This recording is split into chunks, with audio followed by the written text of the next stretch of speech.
Well, hello lovely humans, and welcome back to my channel. Today we are doing a full-on hobby farm Q&A. Why did I start this portion with the backyard? We're so clean and neat and organized. A couple of days ago I jumped on Instagram asking you guys what you wanted to know about our hobby farm. Hi guys! Say hi, good goats! Hi goats! What you guys wanted to know, some questions that you had. So I figured let's get outside, let's get some of that vitamin D, even though it's hot out today. Doing this for you guys. Alright, so by far the most asked question was, why so many chickens?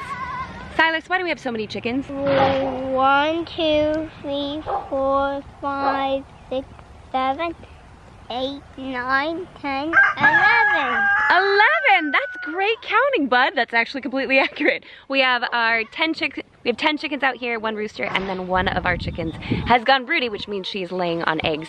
And then we have the 6 like teenager chickens inside, and we actually have more on the way. So for anyone who's ever owned chickens, they're actually kind of addicting.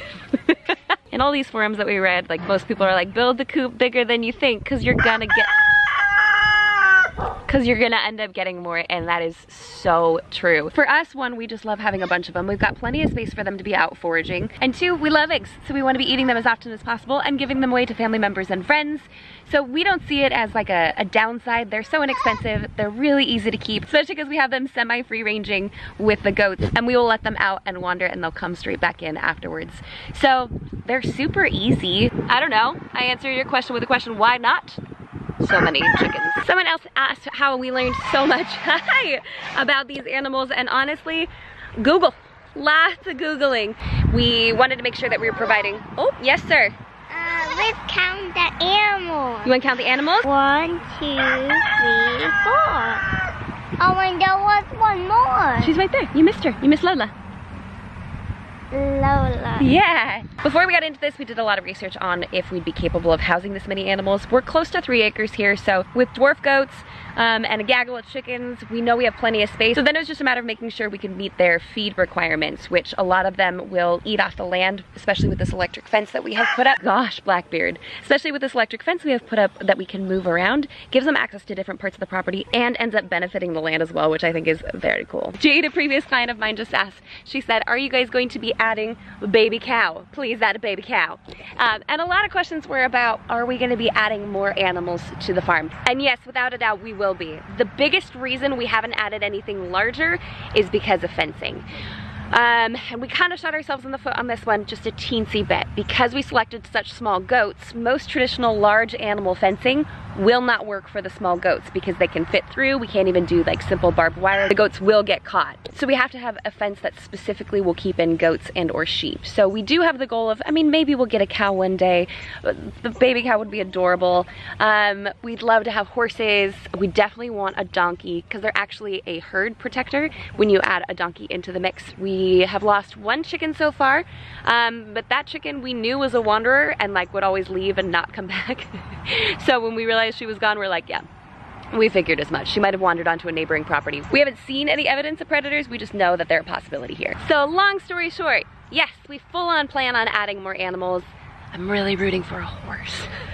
But until we can afford fencing, because it is very expensive, we're gonna keep it to smaller animals that we can keep corralled all together in this movable electric fence. Sunnyshine 101 asks, what are the names of the goats? So we have Lola, we have Alfredo, or Freddy. We've got Luna and Cookie and Rosie. Rosie is the fastest. Rosie's the fastest? Yeah. Oh. And I'm the fastest. You're so fast. Show me how fast you are. Ready, set, go. Whoa, bud. You're so really big fast. My screen is doing something funky. Fred and Lola are twins. Fred is the only male that we have, and he has been taken care of because he lives with his sister. So he is just going to be a companion goat, just a friend, just a pet. So him and Lola are twins. Cookie and Luna are half-sisters, so they have the same dad but different moms. And then Rosie came to us all by herself, but she perfectly rounded out our quintet. Someone else asked, do the goats keep the lawn mowed? If we had our full property closed in, I'm pretty sure they'd do a decent job. They're still really small though, and even when they go to full size, I highly doubt they could keep the entire property mowed. But there's a definitive difference from like their pasture where we have the electric fence and the area around it after we move it. So we give them about 2 to 3 weeks in a particular spot. That's usually when they've chewed down the grass enough that it looks like it's been mowed. But with only 5 of them and so much space, we don't use them to mow. Kenzie asked, what are the startup costs for something so small? Well, for the barn, Elias actually went, we've got a whole video on it. He went and tore down an old shed on someone's property. They're like, you can have all the materials for free if you just tear it down. So we actually didn't pay for any of the metal on that building, which, and also why it has such a great patina. We did spend probably $1,000 putting the barn together. We spent about $1,000 on the goats, and then each of the chickens were about 10 bucks each, but we got them from a local family. Actually, the same family we got Rosie from. So startup cost was not inexpensive, but it was something that we really wanted to do. The move from California to Texas was definitely hard on the girls, and one of the things we promised them is that when we got here, we would get goats. So you don't have to have a barn that's this outlandish. Let's walk over there and talk about it. So you don't have to have a barn that's this outlandish. But we chose to because Mama's big on aesthetics. Girlfriend of mine, Karen, asked, what's the point of the goats? They living lawnmowers, milk, just being cute, all of the above. So right now they're all too young to breed. We have to wait until they are a year old to be able to do so. And our youngest one will not be a year old until October. So we do plan on breeding them, and we do plan on getting milk from them. But they're also not just going to be milking goats. It's not our goal to turn out a bunch of kids. That's what you call a goat baby. To have a few, make a profit back, perhaps just get a return on investment for the things that we've invested into them, that'd be great. For us, it is more of a hobby. Another person asked if we plan on, hold on buddy.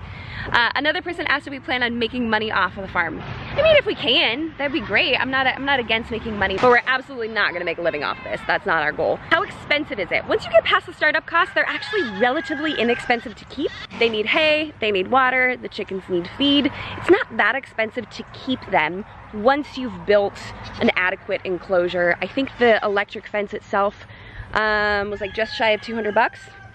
I think. So technically we could have gotten away with that and not done the more temporary fencing. So once you get past the startup costs, it's not that much. They're very, very easy. As far as the amount of work every single day, we are super fortunate to have very hands-on children who come out here and take care of them, so Elias and I can keep working, keep getting stuff done around the house. So for me, every day, if you guys could not, that'd be fantastic. For me, every single day, like next to nothing. The girls handle most of the daily care. We did have someone ask about what going broody means. We have to block that so the goats don't get in. And that's when a chicken really wants to lay on eggs. And that is what Kathy has done. She's our only Java. I think I explained this on stories the other day, so sorry if you've heard it twice. And she has gone broody, which means all she wants to do is lay on eggs all day. So we had a choice. We could either build out a separate enclosure for her to give her some time to cool down, literally, and for her hormones to calm down so she wouldn't want to lay on eggs any longer, or give her a clutch or a handful of eggs to lay on. So we chose to give her a clutch of eggs. I mean, she'll be laying on them for about 3 weeks. I think 21 days is about the average. So she will actually spend a majority of her day here. She's actually super sweet. Most chickens will peck you if you try to get close to them doing this right now. But what I have to do is I gotta check to see that she's only laying on her eggs, which, yes, she's only got 3 underneath her. And I marked them with a gray Sharpie, maybe not my best idea. But sometimes when she gets up to go eat, another chicken will lay in her place. Good job, good Broody. You're a sweet bird, huh? So we have to make sure she's just not laying on any extra eggs. Let's check and see, do we have any? Nope, no others. So now I can remove this. And close this very quickly. Yep, before the goats get out. Yep.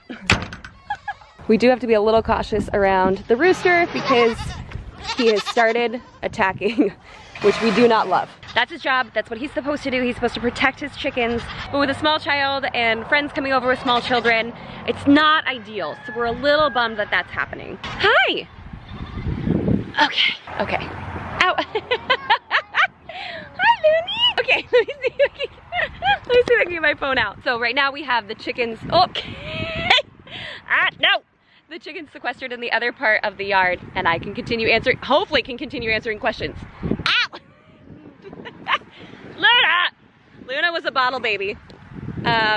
Which means she actually came to us, she was 6 days old when we got her. So we bottle fed her for like 3 months. So she's by far the most attached to us. We also bottle fed Freddie and Cookie, but there's something about sweet little Luna girl, huh? What are you saying to her? I want Luna. Ow! She pulled me with her heart. Lots of questions about time management and how I manage my time. Hi, baby. Again, the girls take care of the animals the most, but I know once we get to the milking stage, I know once we get to the milking stage with our 4 female goats that it's going to be a lot more hands-on for us. And I'm okay with that. I don't think it's too long for I don't think it's too much extra for every single day. A couple people are asking, what's the next animal? We have more chicks on the way. And then I was like trying to figure out if I did like a big reveal on this or not. It doesn't matter. We're getting baby ducks. So those are coming soon too, which will be so exciting. We're really excited to add ducks. They're messy. They're gonna be more of a commitment than these guys are, simply because, hi honey.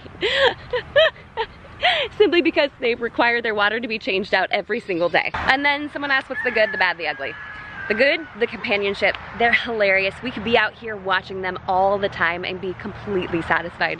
They're extremely entertaining. They're so gentle, other than the rooster, and so sweet. The bad, the rooster. Yeah, we're seriously contemplating whether or not we need to get rid of him for this, just the safety of our kids. And what did I sit on? My bum is wet, dang it. For the safety of our kids and friends and family. Like even just now, I was concerned walking past him. I knew he was getting ready to kind of come after me and I didn't want any of that. Seriously, what did I sit on? Another bad is how dirty your clothes get. You cannot come out here in something fresh. I literally just sat on something. That could have happened, I guess, somewhere else in the grass.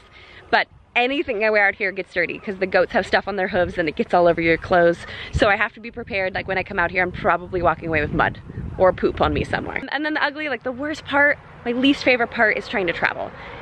Because now we have so many animals, it's really hard to find someone to house it, especially because we don't know anybody here in Texas. What's she doing? We don't know anybody.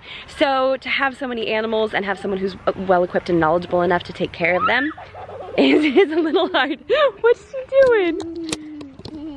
Luna, what are you doing, Missy? Yeah. She love you? Yeah. Oh, you're not so sad. She's not sad. She's happy with you. Why? And then lastly, people are asking a couple animals that we would consider. Like, would you consider bees? I've actually really thought that getting bees would be a great idea. I save the honeybees, y'all. Like, we are gonna be planting a pollinator garden specifically to help boost butterflies and honeybees and hummingbirds. So that's really cool. That's important to us. We may get some bees potentially, but I know that Elias and Silas react really strongly to stings. So I'm kind of on the fence on that one. Maybe we put it at the front corner of the property so it's not near our home at all. I don't know. Cows, yes, definitely open to. Donkeys, like I said. Horses, top list, top priority. I want a horse so bad. They're just so expensive to buy and the fencing's really expensive. And then sheep. I've thought about sheep. I've got a girlfriend, Lauren, over at Maker's Acres, who has 4 sheep, who she's utterly obsessed with, and she makes me want sheep too. So my neighbor just caught me vlogging.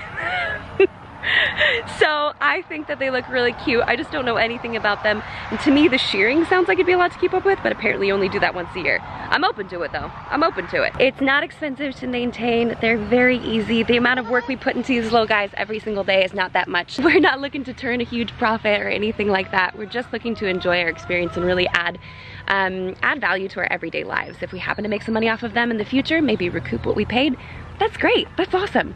But it's also not why we got into this. Even earlier today, Elias looked at me, he's like, I love having goats. And I'm like, I know, it's the best. Also, we just take over randomly like fresh eggs to our neighbors and it just makes me feel cool. I'm like, oh, here's some fresh eggs, it's fine. Seriously, Rose? This is my boy. This is my boy, Freddie. He was kind of poorly. He was in a bad way when we got him, and actually, I feel like we kind of nursed him back to health, and I don't know if he would have made it. I like to think we rescued him. Huh, baby? Good boy. That's a big belly. I think there's babies in there. No, there's no babies in there. That's food. That's lots of food. Food makes poop. Food makes poop. So we, for one, are thrilled that we got these little guys and would do it all over again in a heartbeat. Now that I have goats, I'm never going back. They're just the sweetest. They're so tender. The chickens are so nice. Except for the rooster. I could do without him. He's so loud too. The amount of times I have to edit him out of videos because he's so loud is unreal. So if you guys enjoyed this week's video, if you guys have more questions, please feel free to leave them down below. I am terrible about getting back to comments, but it's a nice thing to say, isn't it? And until next week, bye guys. Can you say bye guys? You gotta wave. Bye.